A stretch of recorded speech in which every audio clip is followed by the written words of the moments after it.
The billionaire's daughter nearly died in a snowstorm, but the black girl did the unthinkable. "Oh my God, baby. Can you hear me?" Maya Williams shouted over the cold wind as she ran toward the small body lying on the snow. Her boots slipped, her breath came out fast and shaky. The icy air burned her lungs. The little girl wasn't moving.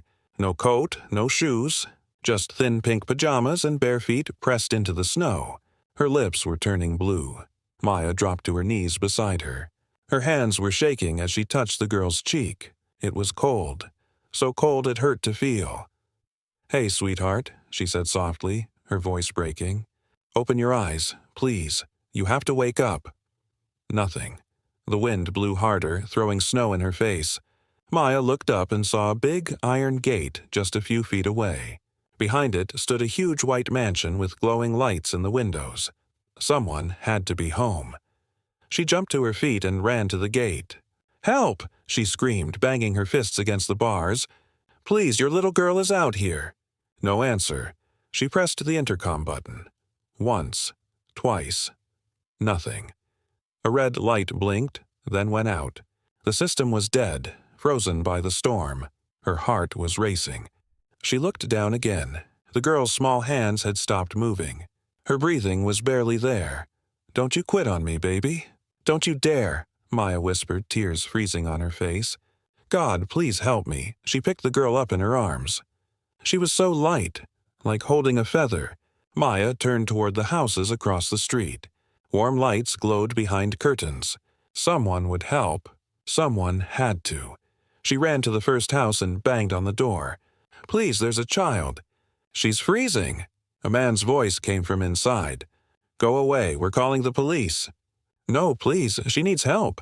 The porch light went out. Maya ran to the next house and then another. Faces peeked through windows and disappeared. One woman shouted, "Scammer!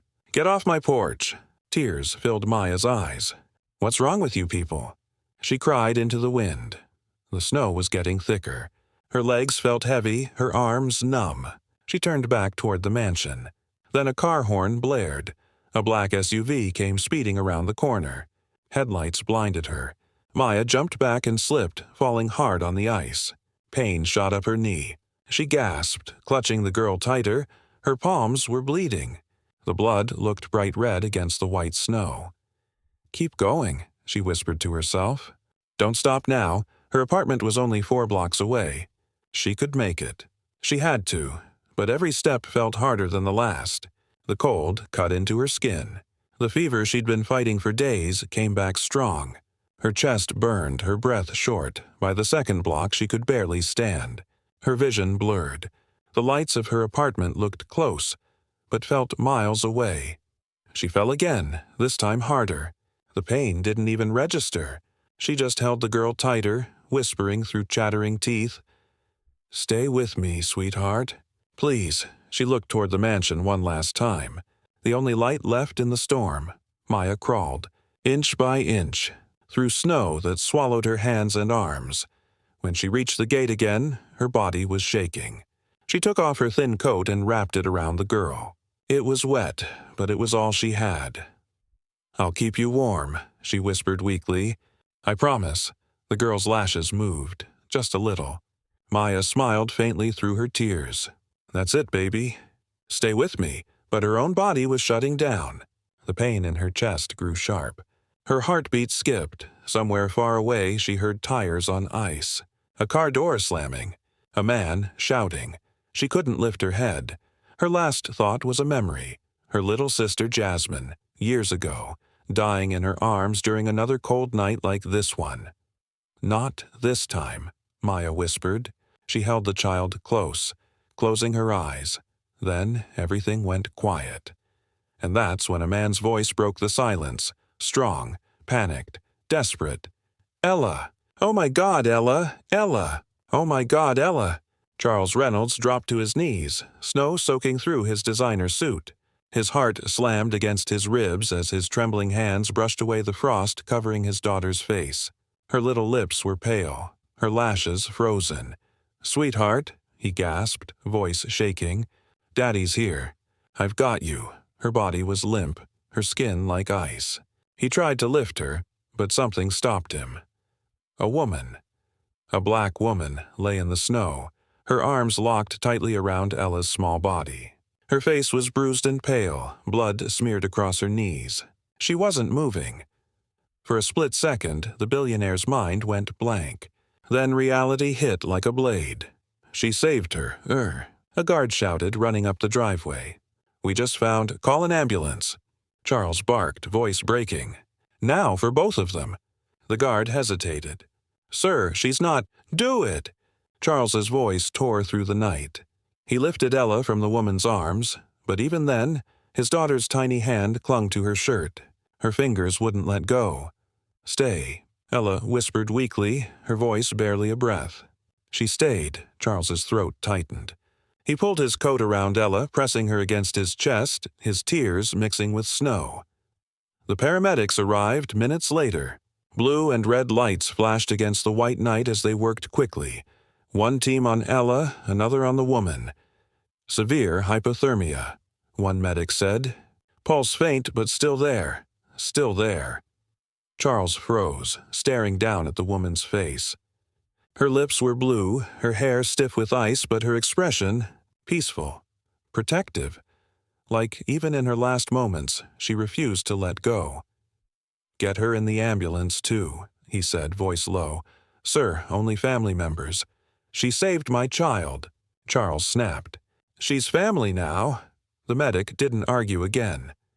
Inside the ambulance, Charles held Ella's small hand as the siren wailed. He kept glancing at the stretcher across from them, at the woman whose name he didn't even know. Her chest rose barely an inch with every breath. Her hand twitched once, then went still. "Stay with me," he muttered under his breath. "Whoever you are, please don't die." 2 hours later, St. Vincent Hospital. The storm had quieted, but the chaos inside the emergency room had not. Charles paced the hallway, his wet shoes leaving prints on the white floor. His assistant, Thomas, rushed in, phone in hand. "Sir, the press already heard about the ambulance. They're asking—" "I don't care," Charles said sharply, eyes red. "I want updates on both of them." Thomas nodded quickly. "Your daughter's stable now, sir. Mild frostbite. The doctors say she'll make a full recovery." Charles's body sagged in relief. For a second. "And the woman?" Thomas hesitated. "They're still trying." Her heart stopped once during the ride. "She's critical." Charles closed his eyes. His jaw clenched.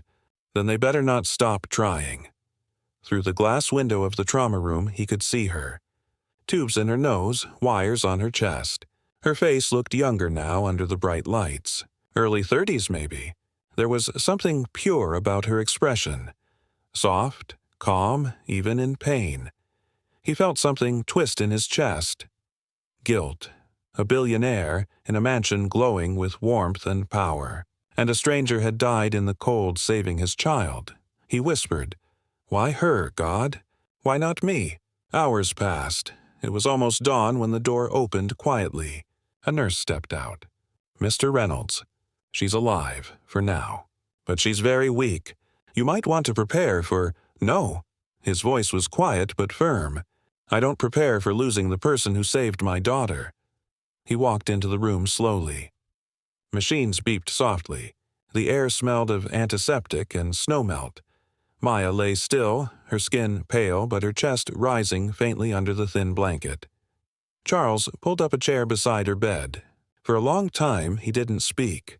He just watched the woman who had thrown her life away for someone she didn't even know. Finally, he said softly, "You don't even know us, but you gave everything."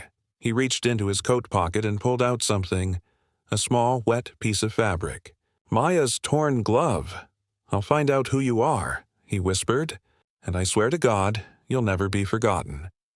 Outside the door, a doctor spoke quietly to a nurse. "She'll need a miracle to survive the next 24 hours. Charles didn't move. He just sat beside her, gripping the side of the bed as the first light of morning touched the snow outside. And, in the silence, the woman's hand, cold and weak, twitched against his. Just once. But enough to make him whisper, through tears, "She's still fighting." The hospital hallway was silent except for the steady beep, beep, beep of Maya's heart monitor. Charles Reynolds sat in the chair beside her bed, elbows on his knees, hands clasped tight. His daughter Ella was safe, sleeping 2 floors up, but Charles couldn't leave this woman, this stranger, this miracle. He stared at her face under the pale hospital light. Her skin was ghost white, her lips cracked. Her hair, once frozen stiff, now clung damply to her forehead. She looked fragile, almost too fragile to have fought through a storm that could have killed anyone. The door creaked. A nurse peeked in. "Sir, she's still in a coma," she said softly. "It's been over 6 hours. Her body's fighting hard, but the fever's dangerous." Charles nodded slowly. "Keep her alive," he whispered. "Whatever it takes." When the nurse left, he leaned closer, his voice breaking. "You don't know me. You don't even know my daughter, but you gave her back to me." His eyes glistened. "I don't even know your name." He glanced at the chart clipped to the bed. Maya Williams, age 29, no family listed, no emergency contact, nothing. "Who are you, Maya?" he murmured. He sat there all night watching her chest rise and fall. Every shallow breath felt like a thread of hope he was afraid to lose. By morning, the hospital was buzzing with whispers. "Is that the Reynolds girl? They say she almost froze to death. And that woman, she saved her?" Charles ignored it all. He stood by Maya's window staring out at the gray sky. The storm had stopped, but the world outside still looked frozen. He'd spent his whole life chasing numbers, profits, deals, control, but none of that mattered when he'd almost lost the only thing that truly meant something. A knock on the door pulled him from his thoughts. A doctor walked in, clipboard in hand. "Mr. Reynolds," she said carefully, "her body's still weak. Severe frostbite on her fingers and toes, mild pneumonia. But the main concern is the infection from her leg wounds. She lost a lot of blood." Charles swallowed hard. "But she's alive?" "For now," the doctor said quietly. "She's a fighter, but it's a miracle she made it through the night." He turned toward Maya again. She looked peaceful, like someone caught between 2 worlds, one of pain, one of peace. "She'll make it," he said softly, more to himself than anyone else. Hours passed. The soft hum of machines filled the room. Charles stayed there, motionless, staring at her. He thought of Ella's tiny hand clinging to this woman's shirt. "She stayed," Ella had whispered. Those 2 words haunted him. She stayed, when no one else did. When even his own security team hadn't heard his daughter's cries, when neighbors locked their doors. Only her. At noon, the sound of a small voice broke the silence. "Daddy?" Charles turned. Ella stood in the doorway holding a teddy bear wrapped in a hospital blanket. "Sweetheart," he breathed, rushing to her. "You shouldn't be out of bed." "I wanted to see her," Ella said softly. Her little eyes moved to Maya's still body. "She saved me." Charles knelt beside her. "Yes, she did. Can we help her now?" The question hit him like a blade through his chest. "We're trying, honey. We're trying everything." Ella climbed up onto the chair beside Maya's bed. She reached out her tiny hand and touched Maya's cold fingers. Her voice was barely a whisper. "You can wake up now. I'm okay. You saved me." Charles blinked back tears. Then something happened, a small twitch in Maya's hand. Barely noticeable, but it was there. "Dad," Ella gasped. She moved. Charles froze, eyes wide. "Nurse, doctor!" The heart monitor beeped faster. Maya's fingers tightened weakly around Ella's hand. Her lips parted, breath hitching. "Utter," she whispered, voice dry and faint. The nurse rushed in, almost dropping the chart. "She's awake!" Charles moved closer, his chest tight with relief. Hey, easy. You're safe now." Maya blinked slowly, her vision blurry. The light hurt her eyes. The first thing she saw was a small face, a little girl smiling through tears. "Hi," Ella said softly. "You saved me." Maya's lips trembled. "You're okay?" "Yes," Ella whispered, hugging her arm gently. "Daddy said you're my hero." Tears filled Maya's eyes. She looked at Charles. the tall man with tired eyes still in his snow-stained suit. She didn't know who he was, but she could feel it. Gratitude that cut deeper than words. I couldn't leave her, Maya said weakly. She was so cold. No one opened their doors. Charles's jaw clenched. He swallowed the guilt rising in his throat. You did what I couldn't. You kept her alive when everyone else looked away. Maya tried to sit up, but pain shot through her chest. She winced. Please. How is she? She's right here, Ella said quickly, smiling. And she says thank you. Maya smiled weakly. Good. That's all I wanted. Her head dropped back against the pillow, eyes fluttering closed again. The doctor rushed in, checking her vitals. Her body's exhausted. She needs rest, but she's stable now. Charles exhaled deeply, running a trembling hand over his face. Stable, he whispered, almost in disbelief. He turned to Ella, hugging her tightly. You were right, sweetheart. She's going to be okay. Ella looked up at him, her small voice trembling. Can we take her home when she gets better? Charles froze, caught off guard. Home? She saved me, Ella said softly. Now it's our turn to save her. Charles stared at his daughter. In that moment, he realized, maybe this night wasn't just about a rescue. Maybe it was a beginning. He looked back at Maya, lying there pale and fragile. And in his heart, something shifted. The start of something deeper than gratitude. 3 days passed. Maya lay quietly in her hospital bed, sunlight filtering through the blinds and painting faint golden stripes across her face. The color was slowly returning to her cheeks, but her body still ached with every breath. Her fingers, wrapped in white gauze, throbbed faintly beneath the blankets. She hadn't seen the little girl since that morning. She thought maybe the family had gone home. Rich people often moved on quickly after the danger passed. Still, a small part of her wondered about the man who had sat beside her bed all night. His eyes had held something heavy, something she hadn't seen in years. Real worry. Her thoughts were broken by the soft creak of the door. Good morning, Maya. Her heart jumped. Charles Reynolds stepped inside, carrying a paper cup of coffee in a small box. He was dressed in a dark overcoat this time, but his face looked tired, eyes rimmed with sleeplessness. You're awake, he said, his voice warm but cautious. How are you feeling? Maya tried to sit up, but pain flashed across her face. Better, I think, she said softly. Still hurts when I breathe, though. You gave us quite a scare, he said, pulling a chair closer to her bed. The doctors said it's a miracle you survived that storm. She gave a faint smile. Guess I'm just too stubborn to die. Charles chuckled, the first real sound of warmth that had left him in daze. Well, I owe my entire world to that stubbornness. He opened the box on his lap. Inside was a small pink stuffed cat, the same toy that had been frozen in the snow next to Ella. She wanted you to have this, he said. She said it's your lucky charm now. Maya's lips parted. Oh, no, I can't. You can, he said gently, placing it in her hands. She insisted. Maya's eyes softened. She's an angel, your daughter. She's alive because of you, Charles said, his voice thick. I don't even know how to thank you. You don't have to, Maya said simply. I did what anyone with a heart would have done. Charles hesitated. You'd be surprised how few people actually did. Their eyes met. For a moment, the room felt still, like time itself had slowed. Maya looked away, her throat tight. I tried to get help. I knocked on doors. They shut me out. Charles's jaw tightened. Shame burned in his chest.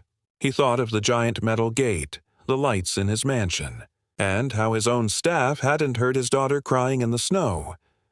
You saved my daughter, he said slowly, his voice trembling, while people with warm homes and full hearts turned away. And he paused, swallowing hard. I was inside that house, Maya. I was home. Her eyes lifted to his. You? He nodded, guilt flashing across his face. I was there. I didn't even know she'd gone outside. I failed her, and you didn't. The air between them was thick with emotion. Maya's eyes softened. You didn't fail her, Mr. Reynolds. The world just forgets how to care sometimes. He looked at her for a long time, something unreadable flickering in his gaze. Then maybe I've been living in the wrong world. That afternoon, when the nurses changed her bandages, Charles didn't leave. He stayed in the room, helping wherever he could, handing the nurse gauze, holding Maya's water cup, adjusting her pillow. It made her nervous. No one had ever treated her like that. Not a man in $1,000 suit. "Why are you being so nice to me?" she finally asked, her voice small. Charles looked at her. "Because kindness is the one thing I forgot how to give." The simplicity of it made her heart ache. Just then, the door opened again. Ella peeked in, a wide grin lighting up her face. "Daddy, she's awake." Charles smiled. "Hey, sweetheart, come say hi." Ella rushed in, holding a crumpled drawing in her little hand. She climbed onto the bed beside Maya without hesitation. "This is you," she said proudly, showing the paper. It was a child's drawing. A woman wrapped in a blanket, holding a small girl under falling snow. Above it, written in crooked letters, "My hero, Maya." Maya's throat closed. "Oh, sweetheart," she whispered. "That's the best drawing anyone's ever made of me." Ella giggled. "Daddy says when you're all better, you can come to our house. I'll show you my kitten." "Your kitten?" Maya asked softly. "Mittens." Ella beamed. "He's the one I followed outside that night." "Daddy says he ran under the car, but he's home now." Maya smiled, tears welling in her eyes. "That's wonderful." Charles watched the two of them, the woman who saved his child and the child who seemed to heal the woman's soul, and something in his chest broke open. He hadn't felt this. Alive in years. Later that night, as Maya dozed off, Charles stood by the window again. Thomas entered quietly, holding a tablet. "Sir, the media's everywhere. They want to know who she is. They're calling her the Snow Angel." Charles' eyes stayed fixed on Maya. "Don't give them anything," Thomas blinked. "Sir, she doesn't need cameras. She needs peace," Thomas nodded slowly. "And you, sir? You haven't been home in 3 days." Charles looked down at Maya again, the faint rise and fall of her chest, the way her hand twitched in her sleep as if reaching for something. "I'm exactly where I need to be," he said quietly. The soft beeping of the monitor was the only sound in the room. Maya stirred, half awake, her fingers tightening around the blanket. For the first time in days, she didn't wake up shivering. She could feel warmth, not just from the heater, but from something deeper, the kind that comes when someone finally feels seen. When she opened her eyes, Charles was still there, sitting in the chair near the window, coat off, tie loosened, hair a mess. He looked nothing like the powerful man she imagined when she first saw the mansion. He looked human. "You're still here?" she whispered. He smiled faintly. "Where else would I be?" Maya's lips curved slightly, though her eyes were tired. "You don't have to watch over me." "Maybe not," he said softly. "But I want to." For a moment, neither spoke. The morning light spilled across the bed, dust floating in the quiet air. Then Maya broke the silence. "I'm guessing your daughter's okay now?" "She's better every hour," Charles said with a smile that almost hid his exhaustion. "She keeps asking when you'll come home with us." Maya laughed softly. "Home? With you?" Charles shrugged lightly. "She's 5. She doesn't understand boundaries yet." Her laughter faded, her gaze turning distant. "Home," she murmured.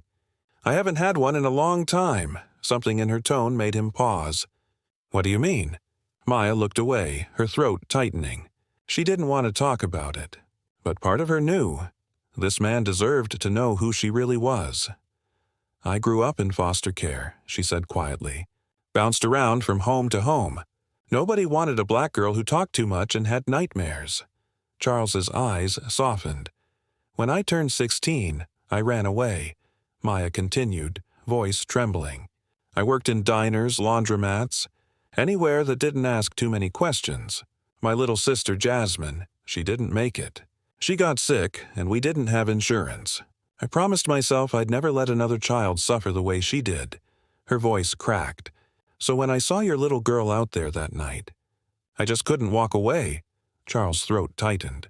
"Maya!" She shook her head quickly, wiping her eyes. You don't have to feel sorry for me. I just did what I wish someone had done for us." He leaned forward, his voice low but firm.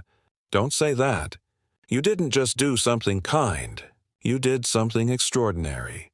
Her gaze flickered up to meet his. His eyes held something that made her heart stumble. Admiration, warmth, something deeper than pity. "You risked your life for my child," he said. "You think that's ordinary?" She looked away, tears stinging her eyes. "I didn't do it to be a hero." "Maybe not," he said softly, "but you are one." That afternoon, Charles received a call. He stepped out into the hallway to answer it, his voice low. Maya could only hear bits and pieces. "Investors. Meeting postponed. No, I'm staying here." When he returned, he looked thoughtful. "Almost troubled. What's wrong?" she asked. He hesitated, then sighed. "The press found out who you are. Someone from the hospital leaked it. They want to turn your story into a headline." Maya's face went pale. "No, please no. They're calling you the Black Angel of Manhattan. Reporters are outside right now." Maya's breathing quickened. "I can't be on TV. I can't." Charles reached out, his hand resting gently on hers. Hey, look at me." Her eyes met his. "No one's going to use you," he said firmly. "Not while I'm here." The sincerity in his tone made her chest ache. Nobody had ever protected her before. "Thank you," she whispered. He nodded. "I made some calls. The hospital's increasing your security. No press. No photos." Maya stared at him for a moment. "You don't even know me," she said softly. "Why are you doing all this?" Charles's expression softened. "Because I've spent years surrounded by people who only care about money. And you, a stranger, reminded me what real humanity looks like." He stood slowly, his gaze steady on her. "You saved my daughter, Maya. The least I can do is make sure the world doesn't hurt you for it." That evening, as the sky turned orange, a soft knock came at the door. Ella peeked in, holding a small paper cup. "Daddy said you should drink water," she said shyly. Maya smiled. "Thank you, baby." The little girl climbed up onto the chair beside her. "Daddy says you're brave," Maya chuckled softly. "Your daddy says a lot of things," Ella giggled. "You smell like snow," Maya's heart warmed. "That's because I fought it." Ella nodded seriously as if she understood. "When you come home with us, you can sleep in my room. Daddy says we have a big house, but it's too quiet. I think you'll make it happy." The words hit Maya like a whisper from the universe. Gentle, unexpected, full of hope. She blinked back tears. "Maybe one day, sweetheart." Behind her, Charles stood in the doorway watching them. There was something in his eyes that even he couldn't name. Gratitude. Yes. But also something deeper. Something he hadn't felt since his wife passed away 3 winters ago. He'd promised himself he'd never open his heart again. But watching Maya laugh with Ella, seeing how the room seemed to breathe differently when she was there, that promise began to crumble. Later that night, after Ella had gone back to her room, Charles sat beside Maya once more. The lights were low, the world quiet. "Can I tell you something?" he asked softly. She nodded. "I lost my wife in a car crash 3 years ago. Since then, I've built walls so high, even my daughter couldn't climb them. But that night—" He paused, emotion choking his words. "You tore them down." Maya looked at him, her voice barely above a whisper. "I didn't mean to." "I know," he said with a small smile. "But sometimes the people who aren't trying to save us end up doing it anyway." The room fell silent again, but this time it wasn't heavy. It was warm, like 2 broken souls beginning to heal in each other's light. Snow was falling again, soft this time, gentle, like the world itself was breathing a sigh of peace.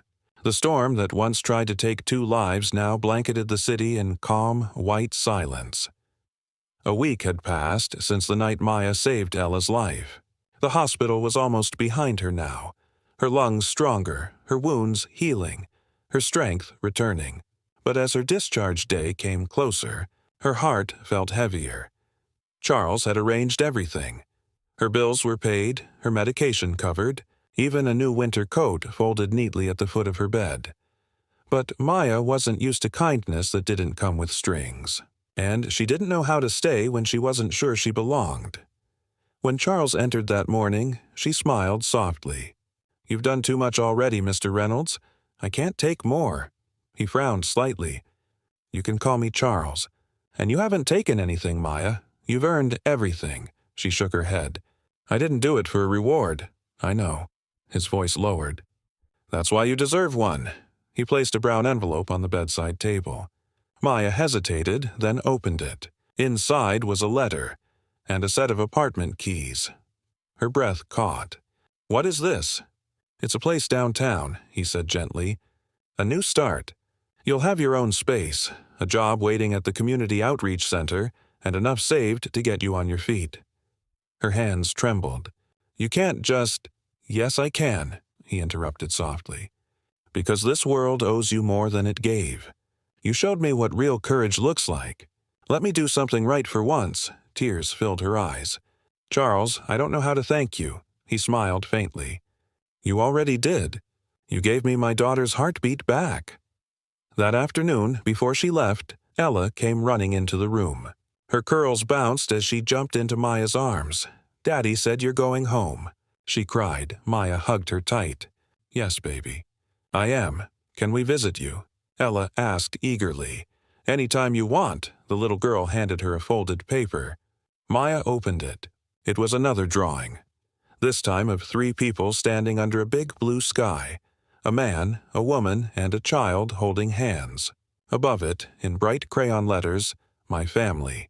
Maya's throat closed. "You drew me again?" Ella nodded proudly. "Daddy says families are made by love, not just by blood. So now you're part of ours." Maya's heart broke open. "Sweetheart," she whispered, tears slipping down her cheeks. "That's the kindest thing anyone's ever said to me." Charles stood behind them, quiet, eyes glistening. He didn't say anything. He didn't need to. 2 weeks later, the Reynolds mansion was alive with laughter again. Ella was back to her bubbly self, chasing mittens through the halls. But the biggest change wasn't in her. It was in her father. Charles wasn't the same cold, distant man anymore. He smiled more. He listened. He laughed when Ella told stories about her hero Maya. And sometimes, when he looked at the empty chair near the fireplace, the one where Maya had sat when she visited, something in his chest stirred. One cold evening, the doorbell rang. When Charles opened it, he froze. Maya stood there wearing the new coat he'd given her. Snowflakes sparkled in her hair. She smiled shyly. "I didn't know if I should come." He blinked, still processing. "You didn't have to knock. This door doesn't stay locked for you." Her lips curved. "I brought something." She held out a small box. Inside was a photo. The drawing Ella had made, but framed neatly, sealed in glass. "It felt like it belonged here," Maya said softly. Charles took it, his throat tightening. "You have no idea how right you are." They stood in silence for a moment, the wind whispering around them. Then Ella's voice came from inside. "Maya!" she squealed, running to the door. "You came back." Maya knelt as the little girl threw her arms around her neck. "I told you I'd visit, didn't I?" Charles watched them, something swelling deep inside him, something warm, dangerous, beautiful. When Maya stood again, her eyes met his. There was something unspoken between them. Gratitude, connection, maybe even love, still fragile, still new. Charles stepped closer. "You saved her life that night," he said quietly. "But somewhere along the way, you saved mine too."